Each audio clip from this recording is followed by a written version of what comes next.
C'était une matinée froide, presque glaciale, où l'air mordait la peau comme un rappel cruel de ce qui allait se passer. La lumière du jour filtrait à peine à travers les rideaux tirés. Mais c'était suffisant pour que je voie clairement la silhouette de ma mère. Ses yeux pleins de colère, me toisant d'un regard glacial. Je te conseille de partir maintenant. Sinon je préviens la police. Le mot police résonna dans ma tête comme un coup de tonnerre. C'était un jour comme les autres, ou du moins, c'est ce que je croyais.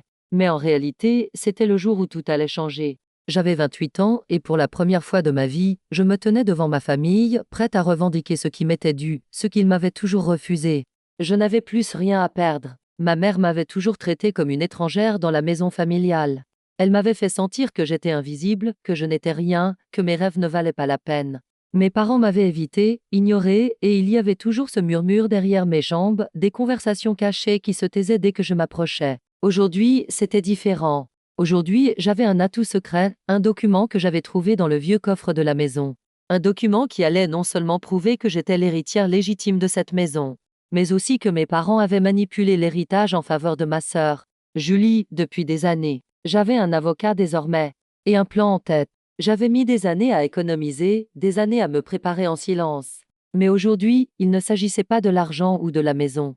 Non, il s'agissait de mon respect, de ma dignité, et de la justice que je n'avais jamais eue. Ma mère, bien sûr, ne savait rien de tout cela. Elle croyait avoir le contrôle. Elle croyait que c'était encore son monde, son pouvoir. Mais elle allait découvrir, ce soir-là, qu'il n'y avait plus aucune place pour ces manipulations dans ma vie. Il n'avait aucune idée que j'étais déjà prête à me défendre. Je suis née dans une famille où l'amour semblait se distribuer de manière inégale selon des critères invisibles. Depuis mon plus jeune âge, j'avais compris que ma sœur, Julie, était celle qui méritait toute l'attention. Elle était belle, brillante, sociable, tout ce que mes parents désiraient que je sois. Quant à moi, j'étais l'ombre. La fille discrète, silencieuse, qui semblait toujours en retrait, observant les autres vivre leur vie pendant que la mienne passait sans éclat. Les premières années de ma vie étaient marquées par des scènes de famille où je n'étais qu'un spectateur silencieux. Je me souviens de ces fêtes où ma mère préparait des repas somptueux pour mes cousins, mes oncles, mes tantes. Julie était toujours au centre, entourée de compliments et de félicitations. Moi, je me contentais de m'asseoir dans un coin, souvent oublié, toujours rejeté. Ma mère n'hésitait pas à me comparer à Julie en pleine conversation. Si seulement tu pouvais être un peu plus comme elle, tu aurais une place ici. Ces mots résonnaient en moi comme une vérité cruelle et inébranlable. Et pourtant, malgré tout cela, je me suis efforcée de réussir dans mes études. Peut-être que si je travaillais assez dur, ils finiraient par remarquer mes efforts. Mais rien n'a jamais suffi. J'ai obtenu mon baccalauréat avec mention bien, mais cela n'a même pas effleuré l'orgueil de mes parents.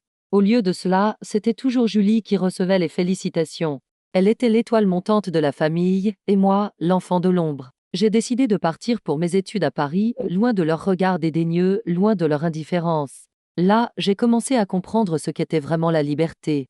J'ai trouvé des petits boulots pour financer mes études, mais plus encore, j'ai trouvé une indépendance à laquelle je ne m'attendais pas. J'avais trouvé un petit appartement dans un quartier calme. C'était modeste, mais il était à moi, à l'écart de la domination de mes parents. J'avais aussi mis de côté chaque centime que je pouvais. L'argent n'était pas grand-chose, mais il représentait mon indépendance, mon pouvoir secret. En parallèle, j'avais commencé à chercher un moyen de découvrir ce que mes parents cachaient à mon sujet. Les rumeurs sur l'héritage familial, les biens et la maison avaient toujours flotté dans l'air, mais sans jamais être confirmées. Julie semblait toujours être en ligne pour tout recevoir, mais je n'avais jamais vu de document officiel. Cela me perturbait. J'avais la sensation d'être exclue d'un jeu dont je ne connaissais même pas les règles. Je savais que ma famille possédait un bien immobilier qui avait une valeur considérable. Une maison ancienne, située à la campagne, où nous étions censés passer nos vacances. Mais c'était plus que cela, c'était la maison familiale, celle où mes parents s'étaient installés après leur mariage et celle où ils pensaient que nous vivrions tout un jour. C'était un bien de famille, un héritage. Mais, comme toujours, Julie semblait être la seule à pouvoir y prétendre. Un jour, après une visite de routine chez mes parents, j'ai découvert un vieux dossier dans leur bibliothèque. Un petit carnet relié en cuir, caché dans une étagère du fond. En le feuilletant, j'ai trouvé des documents notariés, des accords de propriété. Et là, j'ai vu les mots que j'avais redoutés, partage de l'héritage entre les enfants, Julie seule héritière du bien immobilier. Ces mots frappèrent comme un coup de poing. C'était la confirmation que mes parents avaient fait en sorte que tout soit attribué à ma sœur. J'étais exclue de tout, sans même être au courant des démarches légales. Je savais que ce n'était pas simplement une question d'argent. Cela allait plus loin que ça. C'était un acte symbolique, mes parents, en me privant de cet héritage, me rejetaient encore une fois de plus. Ils m'avaient laissée pour morte. Mais ce dossier était la preuve qu'ils avaient manipulé l'héritage. Et j'avais maintenant quelque chose qu'ils ne pouvaient pas ignorer. Ma découverte était tout ce que j'avais toujours redouté et espéré à la fois. Je savais que ce dossier allait tout changer. Mais cela n'était qu'une partie de l'équation. Pour la première fois de ma vie, j'avais la possibilité de les affronter à armes égales. Je ne pouvais plus les laisser me traiter comme si je n'étais rien. Ma décision de partir à Paris était le point tournant de ma vie. J'avais quitté la maison familiale sans regret, mais aussi avec un mélange de soulagement et de peur. J'avais 20 ans, pleine de rêves et d'angoisses, sans savoir si ce que je faisais serait suffisant pour me libérer définitivement de l'emprise de mes parents. Ils avaient été mes geôliers, même si je n'avais jamais eu les mots pour le dire. Mais au fond, je savais que tout ce que je devais faire pour m'en sortir, c'était travailler. Travailler dur, économiser chaque centime, prouver que je pouvais réussir seul. Mon appartement à Paris n'était pas grand. Un studio modeste dans le 18e arrondissement que j'avais trouvé grâce à un petit job à temps partiel dans un café. Chaque jour, je me levais à 5h30, préparais mon café, puis partais travailler jusqu'à tard dans la soirée. C'était un rythme épuisant, mais j'avais la sensation d'être plus libre que je ne l'avais jamais été. À cette époque, je n'avais plus de contact direct avec mes parents. Mais je savais que Julie venait régulièrement. Elle était toujours leur préférée, la princesse que l'on choyait. J'avais cessé de l'envier, mais la vérité, c'était que j'avais toujours cette petite douleur dans la poitrine chaque fois que je pensais à elle. Comment pouvait-elle se permettre de prendre tout ce que je n'avais jamais eu, sans même savoir ce que c'était que de vivre dans l'ombre? Mes parents m'appelaient de temps en temps, mais leurs appels étaient toujours l'occasion de me rappeler que je n'étais pas à la hauteur de leurs attentes. Mon père, toujours dans ses conseils pleins de dédain, me disait « Si tu avais plus de discipline, tu pourrais réussir comme ta sœur. Mais non, tu as choisi cette vie de bohème. » Ces mots, prononcés sur un ton condescendant, m'étaient devenus insupportables. Mais, étrangement, ils ne faisaient que renforcer ma détermination à réussir par moi-même. En parallèle de mon travail, j'avais poursuivi mes études en psychologie à l'université. Ce n'était pas facile, mais je trouvais en moi une résilience nouvelle. J'apprenais à mieux comprendre les mécanismes humains, et plus je comprenais la nature humaine. Plus je réalisais que mes parents avaient nourri chez moi un sentiment de dépendance maladif, de manque de confiance en moi. Mais tout cela avait changé. J'étais enfin prête à reprendre ma place dans ce monde. L'argent n'était plus un obstacle. Au contraire, il était devenu mon levier. J'avais trouvé des petites bourses, des aides financières qui me permettaient d'alléger ma charge, et j'avais appris à gérer mon argent avec soin. Je n'avais pas de luxe, mais ce que j'avais était mien. Un jour, en faisant mes comptes, j'ai commencé à voir une petite somme s'accumuler dans mon compte bancaire. Ce n'était pas grand-chose, à peine 500 € par mois, mais c'était une petite victoire silencieuse. Ces économies étaient la base de mon indépendance. Mais le jour où j'ai trouvé le document dans le coffre de mes parents, tout ce travail, toute cette persévérance ont pris une nouvelle tournure. À ce moment-là, j'ai pris conscience que tout ce que je pensais savoir sur ma famille n'était qu'une façade. La vérité, cette vérité que mes parents avaient soigneusement cachée, c'était que j'avais toujours été exclue de leur monde, et ce bien immobilier en était la preuve. Ce bien, qui n'était pas seulement un héritage matériel, mais une clé de pouvoir, avait toujours été destiné à Julie, même si je n'avais jamais eu de droit de regard. Je l'avais compris en lisant ces pages, en découvrant le mot soult dans le document notarié. Julie avait toujours été la bénéficiaire unique de la maison, comme si ma présence n'était qu'un détail superflu. Ma réaction fut immédiate. Un frisson de colère m'envahit, mais plus encore, une profonde détermination. Ce n'était pas juste de l'argent ou des biens matériels. C'était la reconnaissance de mon existence dans cette famille. J'avais été ignorée, effacée, comme si je n'avais jamais eu d'importance. Mais à cet instant précis, j'ai su qu'il ne pourrait plus me faire taire. Je me suis rendue chez un avocat. Un petit cabinet discret, mais efficace. Je voulais que tout soit prêt. J'ai demandé des conseils sur les démarches à suivre, et la première chose qu'il m'a dite, ce fut que ce document notarié était en effet un acte de donation, signé il y a plus de 15 ans. Ce n'était pas seulement une question d'héritage. Il y avait des implications juridiques que mes parents ne comprenaient même pas. Ce jour-là, je suis ressortie de son bureau avec la certitude que je pouvais récupérer ce qui m'appartenait de droit. Tout allait changer. Les semaines suivantes furent un tourbillon. J'avais pris l'habitude de tout garder pour moi, de ne rien dire à personne, mais cette fois, je savais que l'heure était venue de jouer mes cartes. J'avais pris rendez-vous avec un notaire pour commencer les démarches légales et à chaque rendez-vous, je me sentais de plus en plus prête à défier mes parents. Je ne leur dirais rien avant qu'ils ne sachent exactement à qui ils avaient affaire. Le silence autour de moi était presque palpable, lourd, comme si tout se préparait à l'explosion. Un matin, alors que je m'apprêtais à partir pour un autre rendez-vous, mon téléphone vibra sur la table. C'était un message de ma mère. Je t'ai vu avec ce type l'autre jour. Tu vas vraiment faire ça à ta famille? Ne viens pas pleurer quand tout ça se retournera contre toi. Je pouvais presque entendre sa voix hautaine et pleurnicharde à travers ses mots, comme si elle se croyait toujours en position de me faire culpabiliser. Je ne répondais jamais à ses messages. Je savais qu'ils n'étaient que des tentatives désespérées pour m'ébranler, pour me faire douter de ma décision. Mais rien ne m'arrêterait. Je ne pouvais pas laisser mes parents continuer à me traiter comme une étrangère dans leur propre famille. Les appels se faisaient de plus en plus fréquents. Et à chaque fois, j'entendais la même rengaine: tu fais honte à la famille. Ce n'est pas comme ça que tu devrais agir. Julie t'a toujours soutenue, pourquoi t'attaquer à elle? Mais tout cela n'avait plus de sens. Julie, ma sœur, avait toujours été la privilégiée. Elle avait toujours tout reçu, et moi, j'étais toujours laissée pour compte. Pourquoi devrais-je lui faire allégeance maintenant, alors que mes parents m'avaient systématiquement rejetée? Un après-midi, quelques jours avant un nouveau rendez-vous chez l'avocat, je reçus un appel de ma sœur. La conversation fut aussi froide que je l'avais anticipée. Je sais ce que tu fais, et crois-moi, tu n'arriveras à rien. Tu vas te retrouver seule et perdue. Elle croyait peut-être me faire peur, mais au fond, j'étais prête à tout affronter. Si elle pensait que j'allais encore me laisser écraser, elle se trompait lourdement. Je n'avais pas répondu à sa menace. Au lieu de cela, je me suis rendue à l'un de mes rendez-vous les plus importants. Mon avocat m'avait conseillé de prendre des mesures concrètes. Je me suis rendue chez le notaire, celui qui, quelques jours plus tôt, m'avait expliqué les implications juridiques de la donation familiale. Ce jour-là, il m'a remis un document qui allait changer ma vie. Le document prouvant que la maison familiale n'appartenait pas uniquement à mes parents, mais qu'il existait des clauses légales qui me permettaient d'en revendiquer une partie. Une possibilité d'action en justice. En sortant de son cabinet, le vent frais me frappait le visage, mais je n'y prêtais même pas attention. J'avais enfin la possibilité de renverser la situation. Mais au fond de moi, je savais que cela allait être un combat. Un combat difficile, mais nécessaire. Cependant, les manœuvres de ma famille pour me faire douter de mes actions ne cessaient pas. Le lendemain, je reçois un message de mon père, cette fois. Tu vas regretter ce que tu es en train de faire. La famille ne te pardonnera jamais. Ces mots étaient aussi menaçants que manipulables. Il me menaçait de façon indirecte, me culpabilisant comme il l'avait toujours fait. Mais maintenant, c'était différent.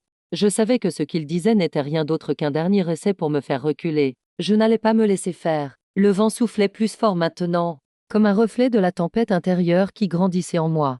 Les jours s'enchaînaient, et chaque message de mes parents me faisait l'effet d'une cloche de verre qui m'isolait un peu plus. Je devenais de plus en plus déterminée, mais en même temps, je sentais le poids du secret que je portais. Ce dossier, ce document crucial, n'était plus seulement un morceau de papier. C'était une arme.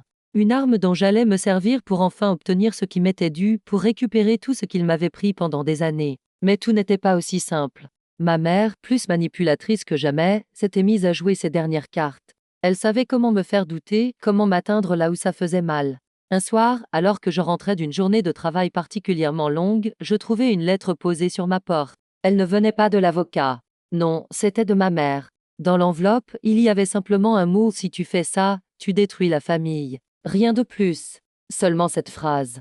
Comme une dernière tentative de me faire reculer. Je savais que c'était une tentative de manipulation, mais une partie de moi, celle qui avait toujours cherché l'amour et l'approbation, vacillait. Qu'est-ce qui me retenait encore? Est-ce que c'était l'amour aveugle que j'avais pour mes parents, ce même amour qui m'avait fait souffrir toutes ces années? Ou était-ce la peur du conflit, du rejet définitif? Mais je n'avais plus le temps de douter. Le dénouement approchait. Quelques jours plus tard, je reçus une nouvelle visite. Cette fois, c'était Julie. Elle était entrée dans mon appartement sans frapper, comme si c'était toujours chez elle. Elle m'avait retrouvée seule, assise sur mon canapé, à réfléchir à mes prochaines démarches. Elle s'était tenue là, dans l'entrée, ses bras croisés, son regard hautain. « Tu penses vraiment que tu vas réussir à récupérer cette maison ?» demanda-t-elle d'une voix calme, presque froide. « Tu es en train de jouer avec des choses qui te dépassent. » J'avais vu son visage, froid et assuré. Julie avait toujours eu cette capacité à m'intimider, à me faire sentir que je n'étais pas à la hauteur. Mais cette fois-ci, quelque chose était différent. Ma réponse ne se fit pas attendre. « Tu ne sais pas tout. Je suis bien plus que ce que tu penses. » Ces mots, simples, mais chargés de sens, marquèrent un tournant. Elle s'était approchée, presque inquiète, comme si, pour la première fois, elle avait vu que j'étais prête à me battre. Elle m'avait lancé un dernier regard dédaigneux avant de sortir sans un mot de plus.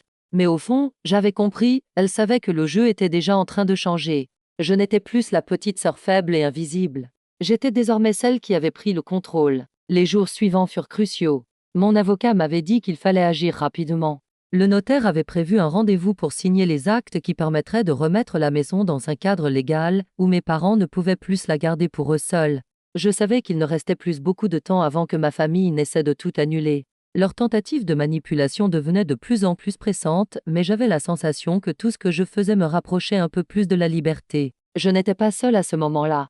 Dans ce moment de tension intense, je me suis souvenu de mes premiers pas à Paris, de la vie que j'avais commencé à construire seule.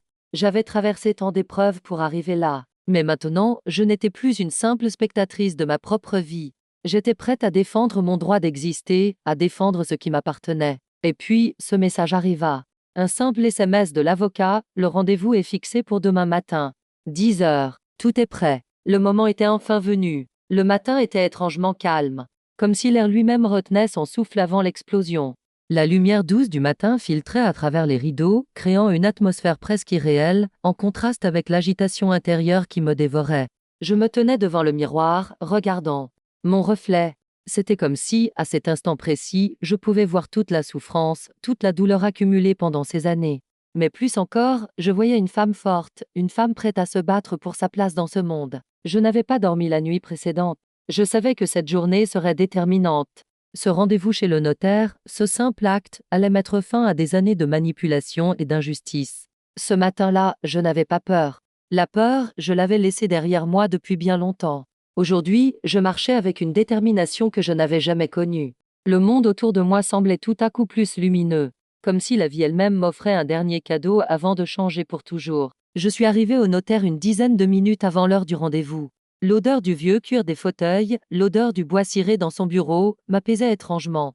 Chaque détail de cet endroit, que j'avais visité pour la première fois des années auparavant, semblait à la fois familier et nouveau, comme si tout avait été fait pour ce moment précis. Le notaire, un homme calme et mesuré, m'accueillit avec un sourire. Mademoiselle, je suis content de voir que vous êtes prête. Tout est en ordre pour aujourd'hui. Il me tendit les documents préparés pour la signature. Je n'avais plus qu'à signer, et ce serait fini. J'avais gagné. Mais au moment où je pris le stylo, un coup de téléphone interrompit tout. Le notaire leva les yeux, une expression de surprise sur son visage. Il décrocha le téléphone et écouta pendant quelques instants. « C'est bien reçu, merci, dit-il finalement, raccrochant lentement. Il se tourna vers moi, l'air préoccupé. Mademoiselle, il semblerait qu'une complication soit survenue. Vos parents ont demandé un sursis. Mon cœur s'arrêta un instant. Un sursis? Pourquoi n'avais-je pas été informé plus tôt?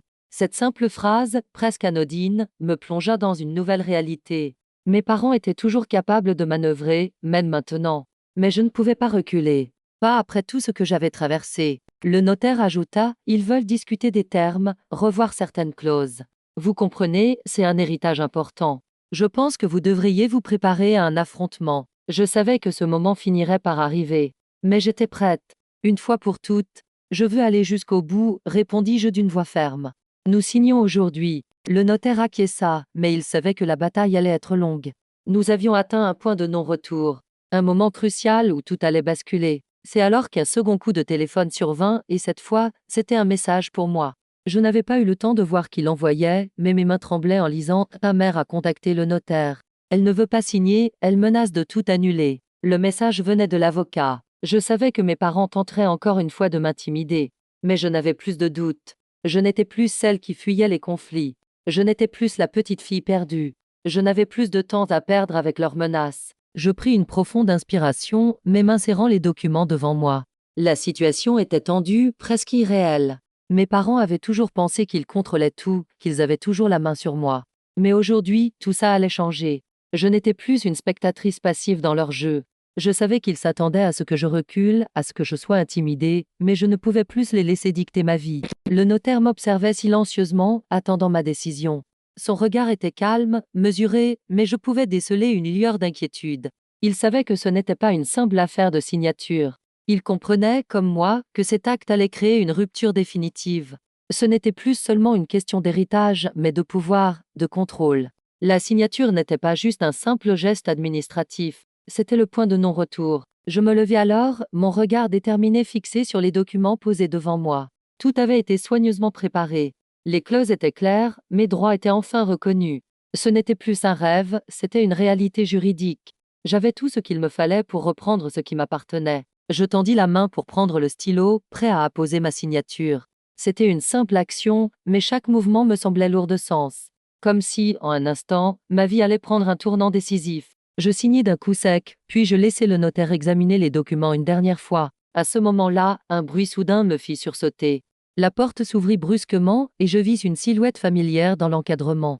C'était ma mère. Elle entra dans la pièce, ses yeux pleins de colère. Son visage, habituellement impassible, était tordu par l'angoisse et la frustration. Elle se tourna vers moi, sa voix tremblante d'émotion. « Tu penses vraiment que tu peux tout prendre comme ça? Tu crois que nous allons te laisser nous voler ce qui nous appartient ?» Elle semblait hors d'elle, mais je savais, au fond de moi, que c'était la dernière tentative de la part de mes parents pour me faire plier. Ils avaient joué toutes leurs cartes, et je ne comptais pas les laisser gagner. Le notaire, voyant la scène, se leva et s'approcha d'elle. « Madame, il semble que ce soit déjà en bonne voie. Vous êtes au courant des conséquences légales de tout cela. » Ma mère se tourna brusquement vers lui, son visage rouge de rage. « C'est ma fille. C'est moi qui ai tout bâti, et vous osez lui donner ce qui m'appartient. » Elle fixa ses yeux sur moi, comme si, d'un seul regard, elle pouvait me forcer à revenir en arrière. « Tu me détruis, tu sais ça ?» Je sentais la pression monter en moi, mais je restais immobile. Chaque mot de ma mère me frappait comme une vague, mais je savais que je ne devais pas céder. Je ne pouvais plus. J'avais trop souffert, trop attendu pour tout perdre maintenant. Le notaire, un peu plus fermement, répondit « Madame, ce n'est pas la question de ce qui vous appartient, mais de ce qui est légalement dû. Votre fille a parfaitement le droit de revendiquer son héritage. » Un silence lourd s'installa dans la pièce. Ma mère se tourna alors vers moi, ses yeux remplis d'une colère froide. « Tu vas le regretter. Tu vas voir. Nous allons tout annuler.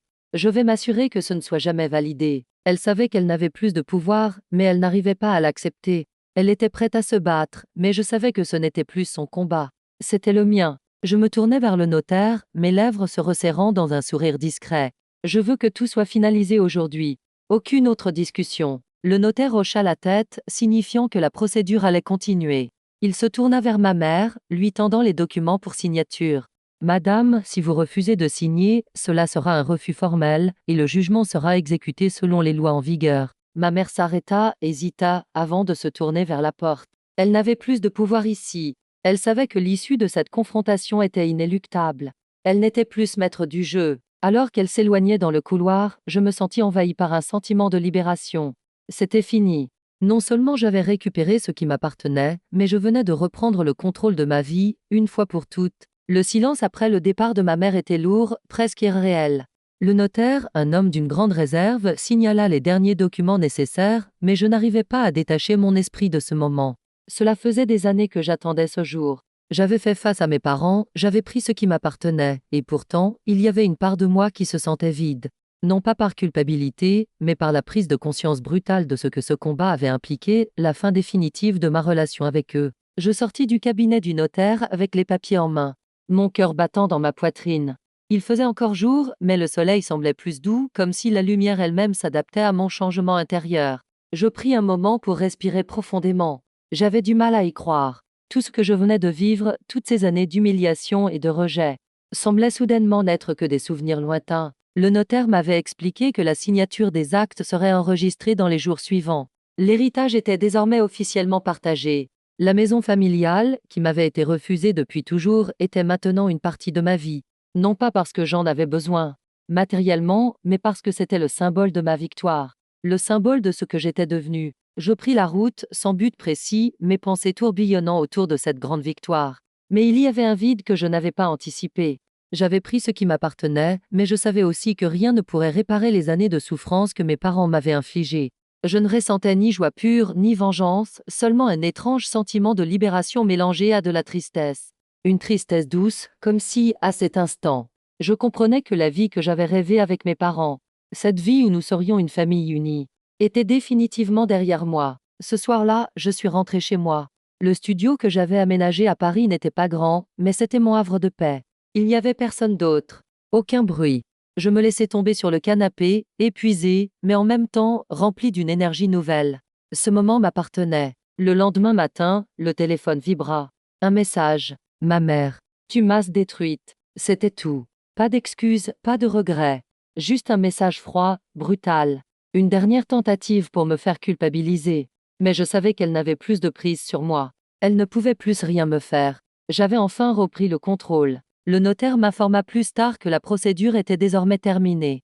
L'héritage était définitivement partagé. Ce n'était plus un poids, mais un passage à une nouvelle phase de ma vie. Je n'étais plus la fille invisible, celle que l'on ignorait. J'étais celle qui avait pris sa place, celle qui avait trouvé la force de se tenir debout. Et, comme je le savais depuis longtemps, ce n'était pas l'argent ou la maison qui comptait, mais la reconnaissance de ma propre existence. J'étais libre. J'avais payé le prix, mais j'avais récupéré ce qui m'appartenait de droit. Et rien ni personne ne pourrait jamais m'enlever cela. Les jours suivants furent étrangement calmes. Le tumulte des confrontations avait laissé place à un silence lourd, mais apaisant. Pour la première fois depuis longtemps, je n'avais plus à craindre les appels, les messages menaçants ou les regards de jugement. Mon téléphone restait silencieux pendant des heures, et cela me faisait un bien inattendu. Chaque notification ignorée était un pas de plus vers la liberté. La maison familiale, désormais partagée légalement, était une réalité tangible. Les actes notariés mentionnaient clairement ma part et définissaient le droit de préemption que je détenais. C'était officiel, j'étais créancière et copropriétaire par accord. Ce détail juridique avait une portée symbolique immense. Ce n'était plus une question d'argent, c'était une question de dignité.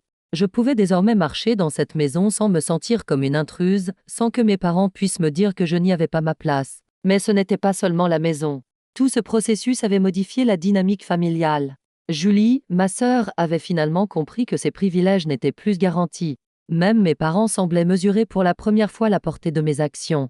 Leur autorité n'était plus absolue. Ils avaient perdu la main.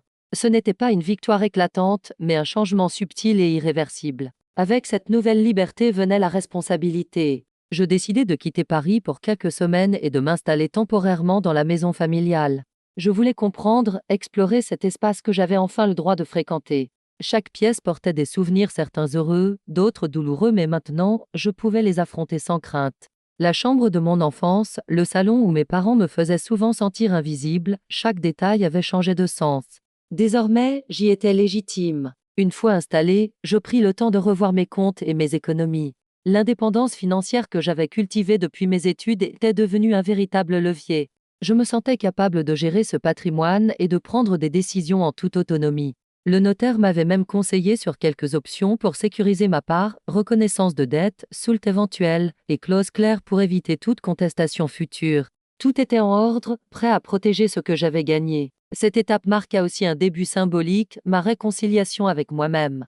Chaque petit geste de cette vie retrouvée, de cette liberté, renforçait la femme que j'étais devenue. Je pouvais enfin respirer sans crainte, marcher sans regarder derrière moi, et penser à mon avenir avec lucidité.